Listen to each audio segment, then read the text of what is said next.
Hello everyone, welcome you all to the online lectures of Basic Electrical Engineering. From the previous lecture, we are discussing about the starting methods of single phase induction motor or various types of single phase induction motor. And so far, we have discussed about two types of induction motors. One is split phase single phase induction motor, and second one was capacitor start single phase induction motor. ठीक है, इन दोनों के बारे में discussion already cover हो चुका है. Now the third type of induction motor we are going to discuss is capacitor start capacitor run single phase induction motor. This is the third type of machine जो हम अभी discuss करेंगे. Right. तो capacitor start capacitor run का meaning है कि हम एक ऐसा मैकेनिज्म एक ऐसा अरेंजमेंट यूज करने जा रहे हैं जिसमें इंडक्शन मोटर में कैपेसिटर ड्यूरिंग स्टार्टिंग भी कनेक्ट रहेगा एंड ड्यूरिंग रनिंग भी कनेक्ट रहेगा. दोनों ही केस में कैपेसिटर यहाँ पर कनेक्टेड रहता है. राइट. तो इसका जो डायग्राम है वो कैसा दिखाई देता है. The circuit diagram of this type of motor is something like this. Here we have auxiliary winding, the capacitor, one more capacitor is connected here in parallel with this capacitor with a centrifugal switch,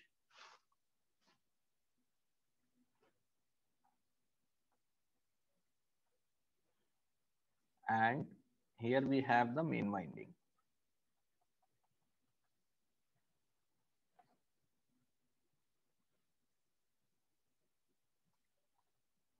The rotor is here with the rotor conductors. ठीक है. So what are the different things here? We see this is the main winding as usual जो हम अभी तक देखते आ रहे हैं. Main winding. This is auxiliary winding. Here we have two capacitors. So this capacitor is called the running capacitor CR, and this capacitor is called CS. And here we have the centrifugal switch. ठीक है.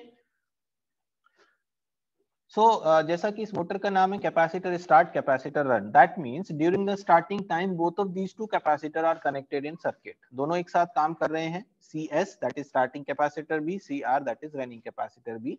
And after that, when motor runs at some particular speed, this starting capacitor is disconnected by using this centrifugal switch. So this CS will be disconnected and only CR and auxiliary winding will be connected in the circuit. So that means this auxiliary winding and this ER both will be connected in the circuit throughout the operation of the machine, and only this CS will be removed. Right. That is why the name is capacitor start capacitor run induction motor. The value of these two capacitor is not same. The value of this CR that is running capacitor is small as compared to this CS, because this high value of capacitor will contribute to the starting torque of the machine, and this CR will optimize the running conditions. During the running condition जब होगा हमारा motor तो ये CR optimize करेगा machine की performance को. So ये motor का जो डिजाइन है वो स्पेशली इस पर्टिकुलर चीज को करने के लिए किया गया है कि यहाँ रनिंग कंडीशन में भी कैपेसिटर हो और स्टार्टिंग कंडीशन में भी हमारे पास कैपेसिटर हो. ठीक है. The type of these two capacitor are like that कि जो रनिंग कैपेसिटर है that should be continuous duty rated capacitor. ये कंटिन्यूअस ड्यूटी के लिए है. पेपर कैपेसिटर होता है,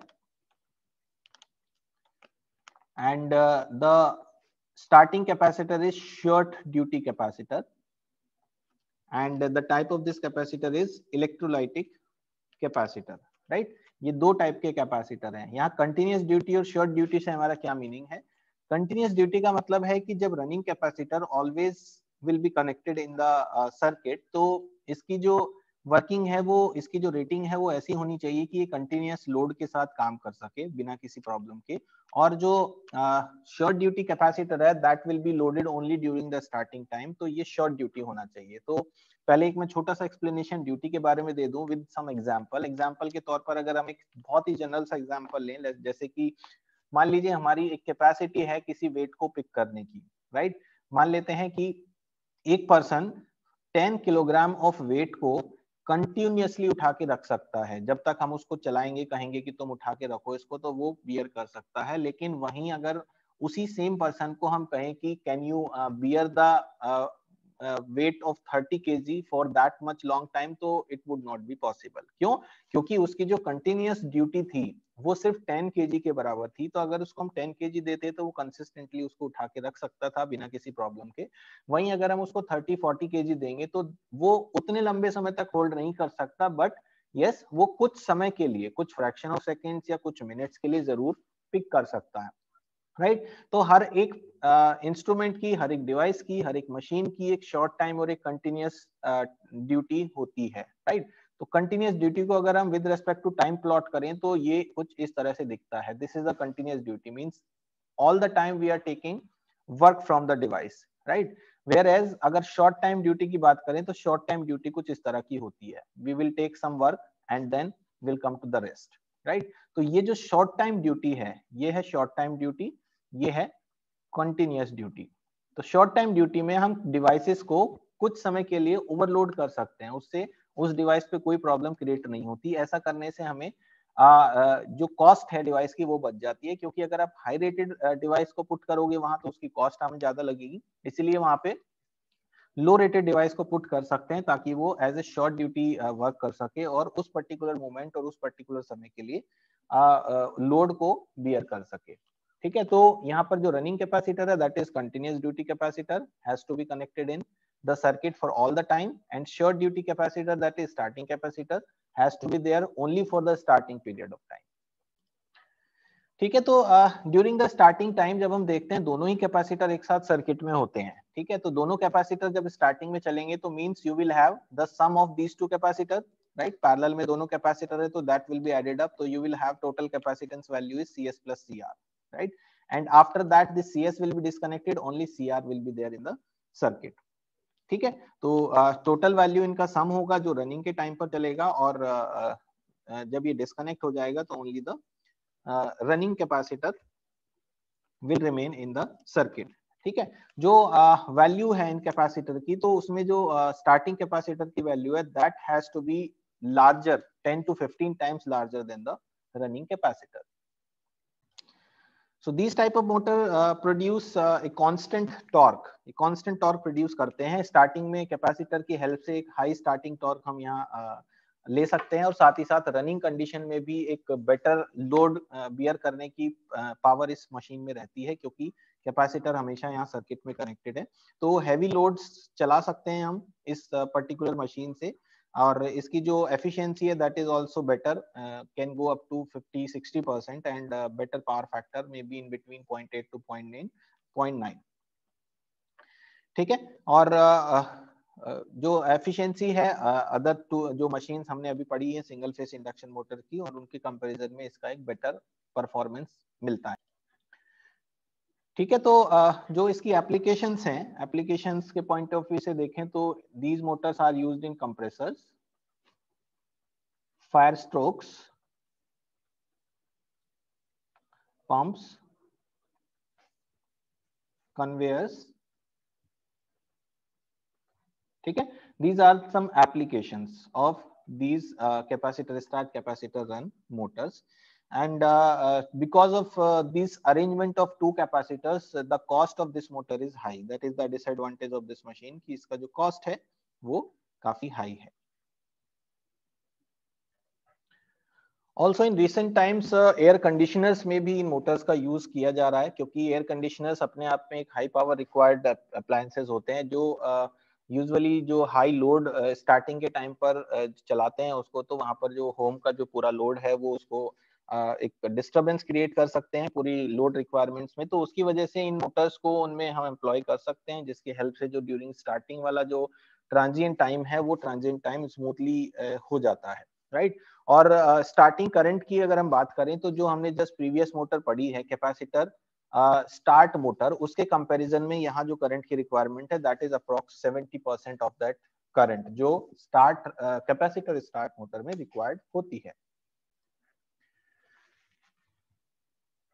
सो क्योंकि ये कंसिस्टेंट टॉर्क, एक कंटिन्यूस टॉर्क प्रोड्यूस करता है और वाइब्रेशन फ्री मोटर है, तो इसलिए इनका जो यूज है वो अक्सर वहां पाया जाता है जहां पर हमें वाइब्रेशन नहीं चाहिए, कोई नॉइज नहीं चाहिए, जैसे कि हॉस्पिटल्स हो गए। हॉस्पिटल्स में इन मोटर्स का अक्सर यूज देखा जाता है। ऑल्सो इन स्टूडियोज में भी हम इनका यूज देख सकते हैं, और साथ ही साथ कुछ और ऐसे प्लेसेस जहां पर silence is required, right. Why silence? Because this is noise free operation ये ऑफर करता है और कांस्टेंट टॉर्क प्रोड्यूस करता है, जिसकी वजह से हमें वाइब्रेशन फ्री, नॉइज फ्री एक ऑपरेशन मिलता है थ्रू दिस मोटर। तो यहाँ पर जो फेजर डायग्राम होगा इस मोटर का, उसमें जब हम स्टार्टिंग टाइम में देखते हैं तो स्टार्टिंग टाइम में हमें दोनों कैपेसिटर एक साथ सीरीज में अपेयर होते हैं, पैरेलल में अपेयर होते हैं, जिससे हमें जो सम ऑफ कैपेसिटर है वो हमें मिल जाता है ऑपरेशन टाइम पे, राइट। तो जो करंट्स होंगे उसमें जो आई एम मेन वाइंडिंग का करंट है that will B lagging behind the voltage, and जो ऑक्सिलरी वाइंडिंग का करंट है that will have a very large angle, this is IA, and this angle is greater than 90 degree because the value of capacitor is very high here, right। तो उस capacitor value की वजह से जो angle of IA है with this voltage will be nearly equals to 90 or slightly less than 90, so the total angle will become greater than 90 degree. So this is when CS plus CR is in operation.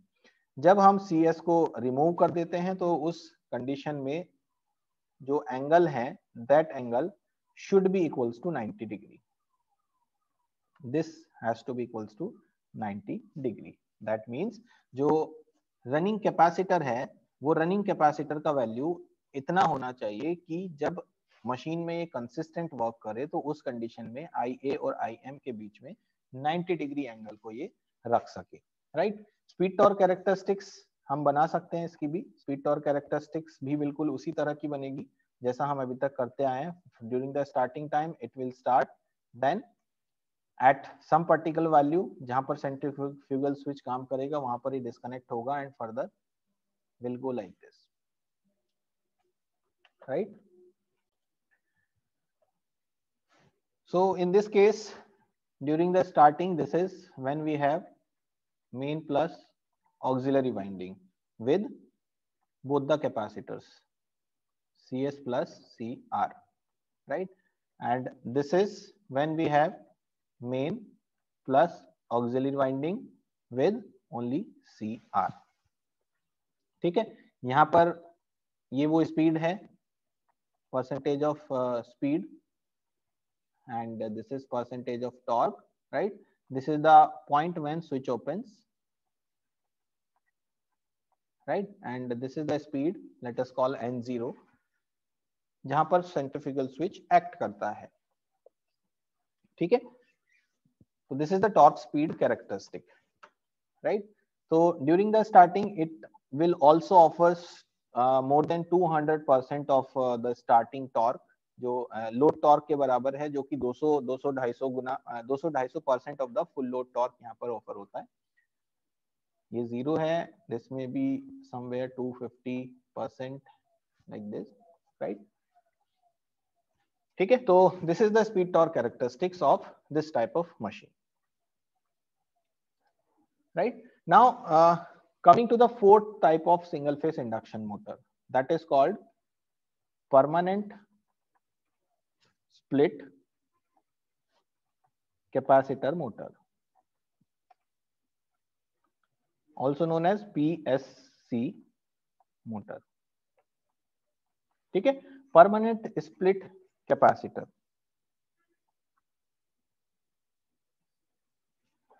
Right. Permanent split capacitor से यहाँ पर हमारा मतलब है कि एक capacitor हमेशा circuit में कनेक्ट रहेगा। जैसा हमने ये यहाँ पर डायग्राम बनाया था, इस डायग्राम में अगर हम देखें कि जो रनिंग स्टार्टिंग कैपेसिटर था वो स्टार्टिंग कैपेसिटर इस पर्टिकुलर केस में नहीं होगा, लेकिन जो दूसरा कैपेसिटर है हमारे पास that will always be existing. तो यहाँ से हम स्टार्टिंग कैपेसिटर को हटा देते हैं। तो removing this starting capacitor, there is no requirement of centrifugal, this will be known as only C. तो this is the permanent split capacitor motor, हमेशा ऑक्सिलरी वाइंडिंग और कैपेसिटर सर्किट में कनेक्ट रहेंगे, राइट। ये कैपेसिटर मोटर को start करने के लिए हेल्प करेगा और हमेशा सर्किट में बना रहेगा, लगा रहेगा। इसकी जो टॉर्क स्लिप कैरेक्टरिस्टिक्स हैं, यहाँ पर कोई भी वेरिएशन नहीं आएगा क्योंकि कोई भी स्विचिंग यहाँ नहीं हो रही है। तो it will start with some value of starting torque, will go like this. जो यूजुअल हमारा शेप है कैरेक्टरिस्टिक्स का will be obtained here. This is percentage of torque, this is percentage of speed, right. इस तरह से हमें जो usual speed torque characteristic curve है वो यहाँ पर मिल जाता है without any switching. So this type of motor has many advantages, like first of all this motor does not require any centrifugal switch, so that is the first advantage here, no centrifugal switch, right. Second is second advantage is it has higher efficiency. Naturally switching की वजह से कुछ losses machine में हो रहे थे जो previous machines में थे, वो यहाँ से हट गए हैं, that is why this has higher efficiency. Third one is higher power factor. It operates on the higher power factor because always the capacitor is connected here. And fourth one is it has higher pull out torque. ठीक है, maximum torque है वो इसमें high होता है, right. तो apart from these advantages it has some limitations also. जो capacitor इस मशीन में यूज हो रहा है that has to be continuous rated capacitor, because हमेशा उसको काम करना है। और कंटिन्यूअस रेटेड कैपेसिटर्स जो होते हैं वो paper spaced oil filled type capacitors ही हो सकते हैं, because electrolytic capacitor can not be used like continuous rating capacitors, ठीक है। तो पेपर कैपेसिटर को यहाँ पर यूज करना होगा। और एक डिसएडवांटेज है पेपर कैपेसिटर्स का होता है जो कि साइज में बड़ा होता है। अगर इलेक्ट्रोलाइटिक कैपेसिटर के साथ पेपर कैपेसिटर का कंपैरिजन किया जाए तो paper capacitors are always larger in size and also costly, this is the disadvantage, right. Second disadvantage और limitation of this machine is जो सिंगल वैल्यू कैपेसिटर है, जो परमानेंट स्प्लिट कैपेसिटर है, इसका स्टार्टिंग टॉर्क कम होता है जो कि फुल लोड टॉर्क से भी कम होता है। यानी कि अगर ये 0 है तो 100 must be somewhere here, that is 100% से भी कम स्टार्टिंग टॉर्क स्टार्टिंग में यहां से हमें मिलता है, ठीक है। तो इसी वजह से इन मशीन्स को अक्सर वहां यूज करते हैं जहां पर बहुत हाई लोड हमें नहीं चलाना होता। जैसे कि सीलिंग फैंस हम यूज करते हैं जो हमारे सबके घरों में लगे हुए हैं, तो सीलिंग फैंस में आप देखते होंगे कैपेसिटर हमेशा वहां पर लगा होता है। तो this is the type of motor which is connected, that is permanent split capacitor type of motor। और दूसरा हम इसको ब्लोअर्स में यूज करते हैं, ब्लोअर्स हीटर्स में इसका यूज होता है, एसीज में इसका यूज होता है, एयर कंडीशनर्स में, राइट, एंड रेफ्रिजरेटर्स में इसका यूज होता है। तो ये सारी एप्लीकेशंस वो हैं जिसमें बहुत ज्यादा हाई स्टार्टिंग टॉर्क की हमें नहीं जरूरत है, या बहुत ज्यादा हैवी लोड टॉर्क वहां पर नहीं अप्लाई होता मशीन पे। सारी की सारी वही एप्लीकेशंस में यहाँ पर इसको यूज होता है। ऑफिस मशीनरी में भी इनका यूज हम देख सकते हैं, ठीक है। तो this is all about this permanent split capacitor. Now the last type of single phase induction motor are shaded pole capacitor, shaded pole motors, ठीक है। शेडेड पोल मोटर्स बहुत ही सिंपली कंस्ट्रक्शन होता है इन मोटर्स का, इसी वजह से बहुत ज्यादा यूज में होते हैं। बट इन मोटर्स को हम अक्सर वहां यूज करते हैं जहां पर हमें लेस देन 40 वॉट रेटिंग्स की जरूरत है, यानी कि बहुत ही स्मॉल पावर रेटिंग के लिए इन मशीन्स को ऐसी जगह पर यूज करते हैं जहां हमें लेस पावर रेटिंग की रिक्वायरमेंट होती है। तो सबसे पहले इसका डायग्राम बना लेते हैं कि किस तरह का ये मोटर हमें दिखाई देता है। So let's create the diagram.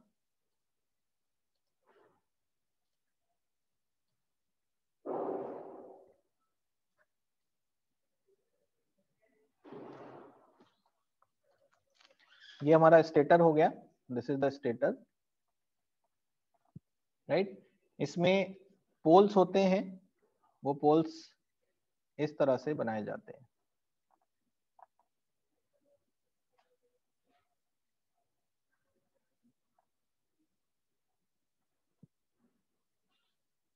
This is the one pole, and here we will have the second pole.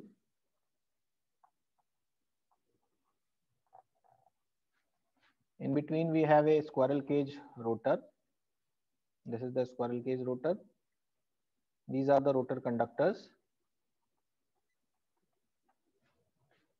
This is the shaft. ठीक है, this is cage rotor, right? Here winding is connected to these poles like this.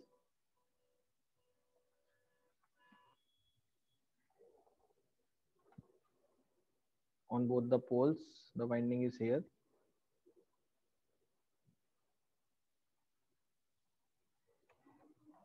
From this side, we connect supply to these terminals. This is single phase supply, right?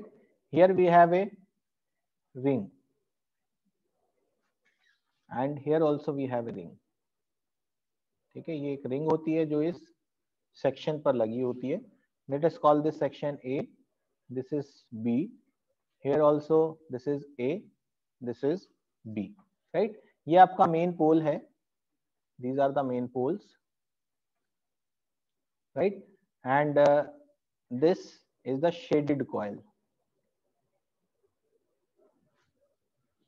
इसको shaded coil कहते हैं. ठीक है, तो ये diagram है जो shaded pole motor का है. ठीक है, इसमें जो वेरियस पार्ट्स हैं वो हमने यहाँ पर रिप्रेजेंट किए हैं. एक सिंपल सा कंस्ट्रक्शन है इसका जो इस मोटर को सेल्फ स्टार्टिंग मशीन बनाता है, जिसके अंदर एक स्टेटर है, एक केज टाइप रोटर है. ठीक है, स्टेटर के अंदर हमारे पास पोल्स हैं और हर एक पोल के अंदर जो स्लॉट है उसके अंदर कॉपर रिंग को फिट किया गया है. एंड जो कॉपर रिंग लगी है वो ए पार्ट पर लगी है दोनों पोल्स के. यहाँ पर आप देखिए ये जो ए पार्ट है इसके ऊपर ये शेडेड कॉइल है, that is the ring basically. ठीक है, कॉपर का रिंग है, राइट. और इस पार्ट को हम शेडेड पोल कहते हैं. ठीक है, और ये जो रिंग है ये कहलाएगी शेडेड कॉइल, राइट. तो जब भी कोई ऑल्टरनेटिंग करंट फील्ड वाइंडिंग के थ्रू फ्लो करता है, एक ऑल्टरनेटिंग फ्लक्स प्रोड्यूस होता है फील्ड कोर के अंदर. यहाँ पर जब हम सप्लाई देंगे, सप्लाई देने से फील्ड कॉइल में करंट फ्लो करेगा. After that an alternating flux will produce in the field core. In this machine जो शेडेड कॉइल है that behaves like a short circuit. एक शॉर्ट सर्किट की तरह बिहेव करती है, बिल्कुल उसी तरह से जैसे ट्रांसफार्मर में सेकेंडरी साइड शॉर्टेड होती है, प्राइमरी साइड पर हम सप्लाई लगाते हैं. तो here also we have the same mechanism, जहां पर प्राइमरी साइड यानी कि फील्ड कॉइल से हमने सप्लाई लगाई और उसके बाद ये जो कॉइल्स हैं ये शॉर्ट सर्किट की तरह, सेकेंडरी साइड के शॉर्ट सर्किट की तरह पे बिहेव करेंगी. And A voltage will be induced in the shaded coil. Because of all this एक ईएमएफ जनरेट होता है शेडेड कॉइल के अंदर और इस ईएमएफ की वजह से करंट फ्लो करता है. ठीक है, this induced current will produce another flux which will be called the induced flux, जो कि जो मेन फ्लक्स हमारा प्रोड्यूस हुआ था फील्ड वाइंडिंग में उसको अपोज करता है, राइट. तो जो शेडेड पोर्शन है हमारा ए पोर्शन और जो अनशेडेड पोर्शन है बी, उन दोनों के बीच में जो फ्लक्स प्रोड्यूस हुआ है दोनों ही पोर्शन में, ए शेडेड पोर्शन में एंड बी अनशेडेड पोर्शन में, जो भी फ्लक्स प्रोड्यूस हुआ है उस केस में हमें दिखता है कि जो शेडेड पोर्शन का फ्लक्स है वो अनशेडेड पोर्शन के फ्लक्स से लैग करता है. ठीक है, इन दोनों के बीच में जो बी पोर्शन है उसकी वजह से जो फ्लक्स प्रोड्यूस हुआ वो हमारा इसकी वजह से प्रोड्यूस हो रहा है सप्लाई की वजह से, और जो ए पोर्शन में फ्लक्स प्रोड्यूस हुआ वो इंड्यूस्ड ईएमएफ की वजह से प्रोड्यूस हो रहा है और उस केस में लैगिंग हो रही है ए पोर्शन के फ्लक्स बी पोर्शन के फ्लक्स से. तो ड्यूरिंग दिस प्रोसेस जो शेडेड और अनशेडेड में फ्लक्स प्रोड्यूस हुआ है उन दोनों के बीच में एक डिस्प्लेसमेंट क्रिएट होता है that is less than 90 degree, right. जो मेन फ्लक्स है बी में और जो ए में फ्लक्स प्रोड्यूस हुआ, उन दोनों के बीच में फेज डिस्प्लेसमेंट होगा that will be less than 90 degree, जिस कारण से एक रोटेटिंग मैग्नेटिक फील्ड प्रोड्यूस होता है जो मशीन को स्टार्टिंग टॉर्क प्रोवाइड करता है और रोटर को रोटेट करता है, right.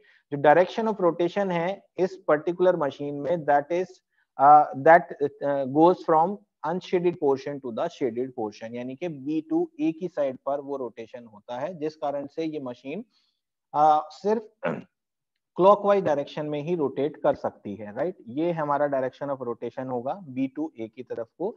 So the machine will rotates only from B to A that is in the clockwise direction and we can not change the direction of rotation of this type of machine.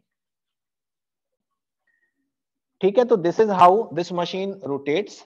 उसके बाद अगर applications की बात करें तो these machines are very very cheap, बहुत सस्ती होती हैं और इनका जो टॉर्क है वो बहुत ही लो होता है, दैट इज वाई इसमें लॉसेस ज्यादा होंगे, पावर फैक्टर इनका लो होगा और एफिशिएंसी भी बहुत कम होती है। इसी कारण से इनको बहुत ही स्मॉल साइज ऑफ एप्लीकेशंस में यूज करते हैं। जैसे मैंने आपको बताया था कि ये हार्डली 30-40 वॉट तक की ही एप्लीकेशंस में इनका यूजेस पाया जाता है, ठीक है। और अगर हम देखें तो मोस्ट कॉमनली एप्लीकेशंस इनकी जो है वो हो सकती हैं table fans, exhaust fans, hair dryers, fans for refrigerations, AC compressors, electronic equipments, cooling fans, ये कुछ एप्लीकेशंस हो सकती हैं जो स्मॉल पावर रेटेड एप्लीकेशंस हैं।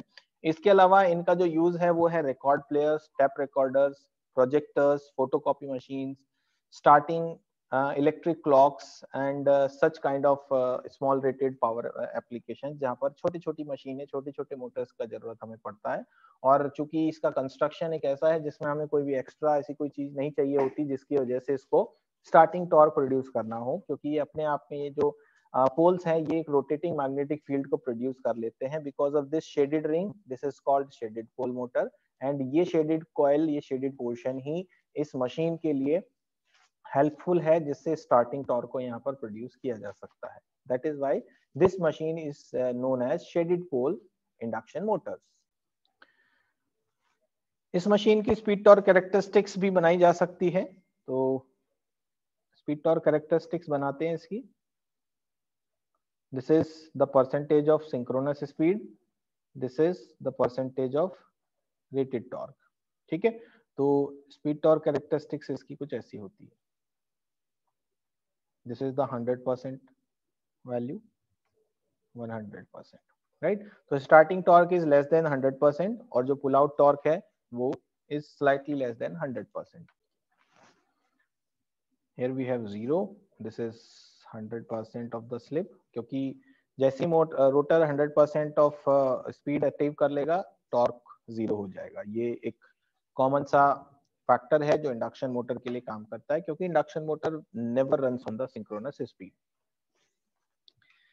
right? So this is all about the different types of induction motor and various starting methods of induction motor, where we have seen 5 types of motors. One is split phase single phase induction motor, second is capacitor start single phase induction motor, third one is capacitor start capacitor run induction motor, fourth one is permanent split capacitor motor, and the fifth one is shaded pole motors. These all methods are very important exam point of view से भी और general purpose के लिए भी हमें ये चीजें पता हो कि कितने टाइप के इंडक्शन मोटर्स हैं, क्योंकि एसी के केस में इंडक्शन मोटर्स ही एक ऐसी मशीन है जो सबसे ज्यादा एप्लीकेशंस में यूज होती है। जितने भी हमारे अराउंड applications हैं, in most of these applications always you find the induction motors. So we must know how many types of induction motors are there, right? So this is all about this particular topic, right? And from the next video onwards we'll come up with the next new topic related to the chapter 4 electrical machines. Till then, thank you so much for watching this video. Thank you.